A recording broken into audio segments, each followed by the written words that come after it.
गुलाम नबी जी, श्री आनंद शर्मा जी, श्रीमती शीला दीक्षित जी, कुमारी शैलजा जी, श्रीमती रजनी पाटिल जी, सुष्मिता देव जी, महिला कांग्रेस की हमारी सब लीडर्स, वर्कर्स और जो कांग्रेस पार्टी के हमारे लोग दिखाई दे रहे हैं, आप सबका यहाँ दिल से बहुत बहुत स्वागत। कुछ दिन पहले, अच्छा अब शांत हो जाए।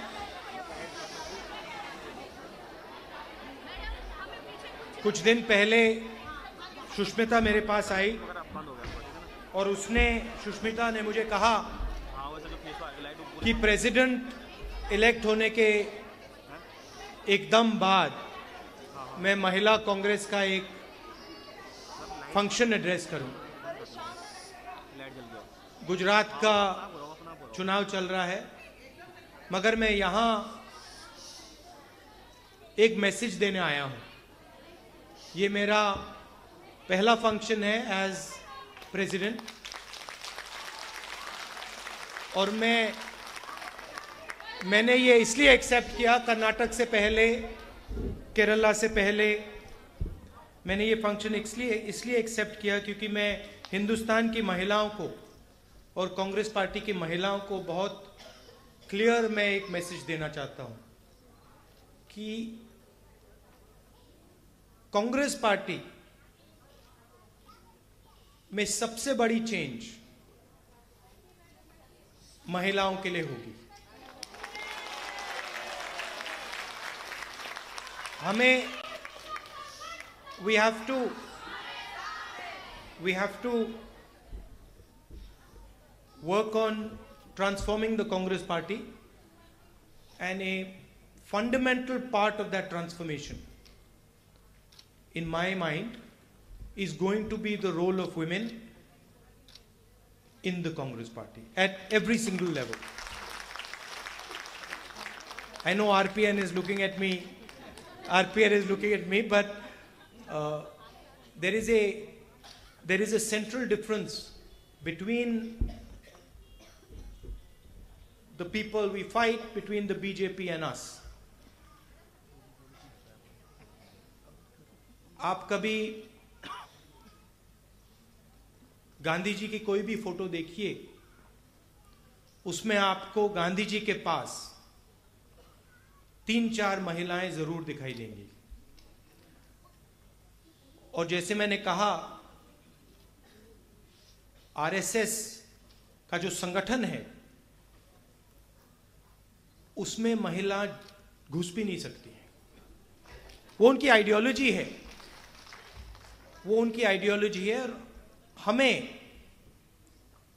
कांग्रेस पार्टी की आइडियोलॉजी को देश में फैलाना है और ये काम करने के लिए महिलाओं की जरूरत है।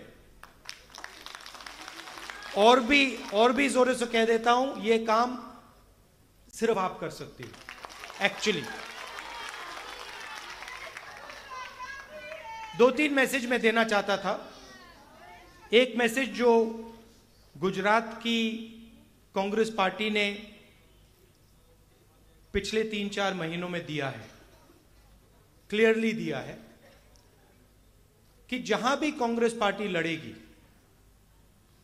चाहे हमारे पास 1 सीट हो या 10 या 200, कांग्रेस पार्टी अपनी पूरी स्ट्रेंथ से मिलकर एक साथ आइडियोलॉजिकल बेसिस पे और स्टेट को एक विजन देके लड़ेगी।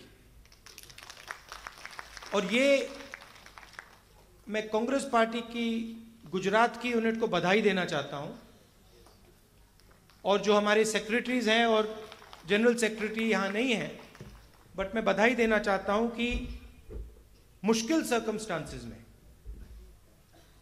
कांग्रेस पार्टी एक होकर लड़ी है और उसका नतीजा आपको 18 तारीख को दिख जाएगा। और मैं ये भी कहना चाहता हूं, शायद आपको सरप्राइज मिल जाए कि गुजरात में कौन जीता, कैसे हुआ, कितनी मार्जिन से जीता। मैंने देखा कि 3-4 महीनों में गुजरात की जनता का और जो कांग्रेस पार्टी की जो यूनिट है, उनका जो मर्जर हुआ, जो बातचीत हुई, जो डिस्कशन हुआ, बहुत पावरफुल चीज है। और मैं चाहूंगा कि हर प्रदेश में कांग्रेस पार्टी इस प्रकार से काम करे, जनता की इज्जत कर कर, उनकी बात सुनकर और सिस्टमैटिकली एक साथ मिलकर कांग्रेस पार्टी लड़े। रिजर्वेशन का मुद्दा है, महिला रिजर्वेशन का मुद्दा है। आपने कहा अगर होगा, नहीं, अगर होगा नहीं, होगा।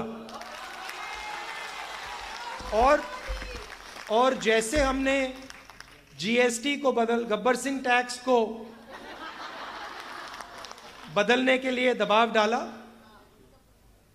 28% में से जैसे हमने बहुत सारी चीजें निकलवाई, वैसे ही हम उससे स्ट्रेंथ से ज्यादा पूरे देश में महिला कांग्रेस को तो करना है, मगर हम भी करेंगे और सरकार को क्लियर मैसेज देंगे कि आपको विमेन्स रिजर्वेशन करना ही पड़ेगा। कांग्रेस पार्टी आपको चॉइस नहीं देगी। यह हमारा विपक्ष का रोल है और हम इसे पूरा करेंगे। आने वाले समय में रोड मैप होना चाहिए।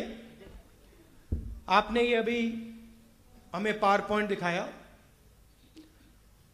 हर लेवल पे हमें सिस्टमैटिकली, एक्टिवली महिलाओं को प्रिपेयर करना है, चुनाव लड़वाना है और हर लेवल पे हमारी महिलाएं रिप्रेजेंटेशन देंगी। शीला जी बैठी हैं, and I'd like to say Sheila ji did a tremendous job in Delhi as Chief Minister for many years. She suffered a very nasty and untruthful campaign against her, but she is one of the leaders that the Congress party respects.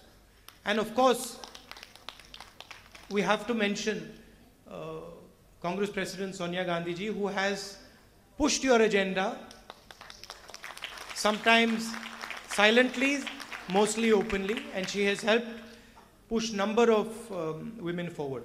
Unfortunately, we don't have a woman president anymore, so uska compensation करना पड़ेगा।